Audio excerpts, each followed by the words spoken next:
I think you could probably zoom in a little bit. Okay.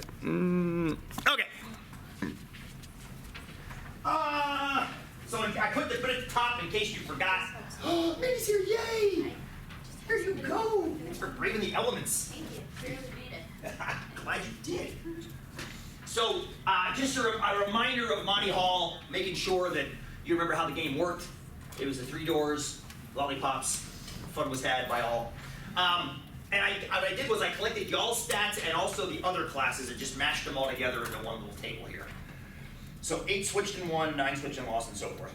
Okay, so based on the data, number 1 asked, assuming that somebody switched, what is the chance they won? Give me a number if you would. Assuming somebody switched. 21. Why? Tell me why. Why? Yes. Because 8 times out of 38 trials, they won. But how many of those switched? How many of those switched? 8. How many of those 38 switched? Only 17 of them. So assuming they switched, Colton, it's not 8 out of 38, it's only 8 out of 17. Does that make sense? Yeah, all I wanted you to do is I wanted you to limit it to just those that switched. Does that make, my friends, does this make sense? Yeah. Okay, good, good. So let me make sure I can see the board okay. God, I got a lot of gray hair. Okay, so assuming they switched. 45%. Assuming, and that makes sense to me, because I can tell it's just below 50, because it's 8 out of 17, which is just below S. You wrote S on the board. Assume switch. It's like, why is Donovan laughing? Oh, I see, because I wrote S on the board. Assuming we switch, it's 8 out of 17, which Colton just told us is 40. Sorry. Forget what I said. What did you say? 47%. Okay. I trust your math. 47%. It's just below 50, because 8.5 out of 17 would be 50. So it's just below that. Okay so far? Okay, making sense? Okay. They're good. I'm glad other things make sense. How about assuming they stay? Say that again, so 6 out of 21. Yay! Let's put this here. 6 out of 21, which is about a third. 29%. There we go. Elizabeth, here you take this. Thank you for being here. Breaking the elements of. You haven't seen it yet, have you? I look like her son now. It's awesome. This is what happens when you go to a marine and go, do whatever you want to my hair. You get a faux hawk, apparently. Okay. Now, Colton, I want to talk about the number you gave me earlier. When you divided by 38, which I love that you did that. That's a very easy thing to do because you add them all up and you say there's 38 people did the game. Totally. And I was telling Hilda this too, when I originally made the warm-up, I had a lot more questions than just these two. I had one question that said, what's the chance somebody just won the game? I didn't say assuming they switched or assuming they stayed. I just said, what's the chance they won the game? That one you'd use the 38 for, because that looks at the entire population of students. Does that kind of make sense? Yeah. Or the entire sample, I guess. But when I say assuming they switched, I only want to focus on the ones that switched. And the reason I did that was because I wanted to analyze, is there a difference in the strategies switching and staying? Not based on, we know the answer to that is yes already. We know that, based on what we talked about last Monday, which maybe you already forgot, which is totally fine, that was a week ago. But in class that day, we went through lots of strategies that we discovered through kind of deductive reasoning that it's better to switch. You're twice as likely to win if you switch. But that isn't, unfortunately, how research stat works most of the time. There aren't magical fractions that are hiding behind things. Like if I ask a question like, what percentage of 12-year-old white American males have ADHD? There's a coin flipping in America right now that has that percentage. But we don't know what that coin is. The best thing we can do is take some observations and build a percentage around that, which is why I'm having you do this here on this warm-up. Hopefully that makes sense. Thank you. Okay. Now, why do we need a margin of error? Why can't we just say, okay, we did a few trials, and we know that 47% of the time, if you switch, you're going to win, and 29% of the time, if you stay, you're going to win. Colton, why do you need a margin of error? Because the sample size is small. Well, good. And I would posit, I love that answer, by the way. I would also posit because it's a sample. Because we only look at a limited number of trials. It's a very small sample in this case, only 17 and 21, depending on which sample you're looking at. So we're gonna have a fairly large margin. Some of you may have noticed the margin on this was 11%. That seems very large compared to the Gallup poll that we looked at last time. Gallup had it at 3 to 4%, depending on which one we were looking at. This is 3 times as big. Well, that makes perfect sense. Now, Abigail, you were concerned about the calculation of the margin, which is totally fine. I'm gonna, real quick, I'm gonna hide it over here on the side because I don't want this to be the focus of today. But the way you do a margin of error for this kind of a thing, it's take number 2, which stands for 2 standard deviations. We'll talk about that in 243 later. 2 standard deviations times the square root, and because I wanted to make it conservative, I used 0.5 times 0.5, and again, that's a 244 point, and you divide that by the sample size. So that's the that's the calculation for a margin of error. Don't worry about it. Abigail only wanted to know where I got the 11% from. I got it through a calculation like this one based on your data. And I tried to use one of the most conservative ones. All you gotta know is how to use the margin. That's what 105 does. I want you to know how to use the margin. So, that's what question number 3 was all about. I said, given that the margin of error was 11%, after our little experiment, we're statistically confident that between and percent of all folks playing Let's Make a Deal, oh, I put too many folks there.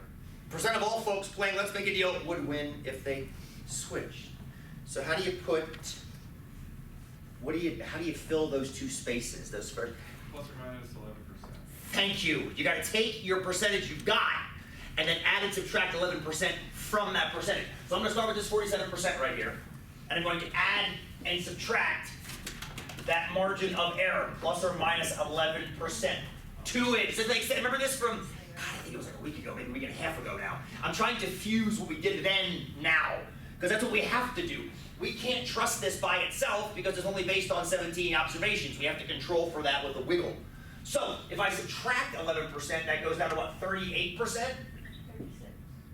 That's what I said. 36%, thank you, to 58%. Whew. So in other words, you would never say the chance of winning if you switch is 47% based on this.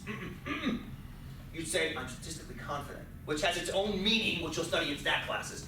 I'm confident that between 36% and 58% of folks will win. So if ask me that question, you got a question maybe? Okay, I just read your face, I apologize. Okay. Do you see how this is more likely to be quote unquote correct? Because it covers a wider range of values. That's the point of a margin of error. A margin of error nods and says, we didn't count everybody. That means we probably are off a little bit. The plus or minus gives us an offness correction. It's super wide. And again, remind me again, why are those percentages so far apart from each other? 36 to 58%. Why are they so wide? Because it's a tiny little sample based on only 17 people.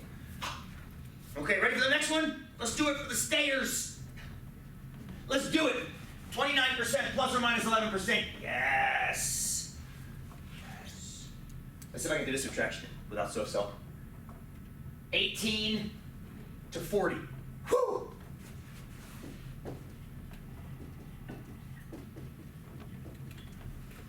Same exact idea. Good so far? We buying this? Making sense? Okay, hopefully. And that, right there, that's how you use margins. I calculated it for you based on that thing over there, which I'm not going to erase, because I don't want you getting sick to your stomach about it. That's how I did it, though. But that's how you use the margin, and also why you use the margin. That's what I want to do in 105, is kind of give you that springboard for those of you going to later stat classes to understand how to use it. So that when you get the stat, you're like, okay, I know why it has to be there. Now teach me how to actually calculate them. And that's hopefully something Donna can do when you get there. Now, here comes the part that's interesting. We have an advantage with this game because we spent a lot of time last Monday with this game, playing the game and trying to establish strategies. I remember at one point, was it this room? I think it was, where if the prize was always behind the same door, you all stayed and everybody lost. And then the next three people all switched in one, and I think Colton, you discovered that meant that if everybody had switched going forward, you all would have won. I remember that little discussion happening over here. And then we moved to this island, and all bets were off. Like, oh shit, sometimes it's good to stay.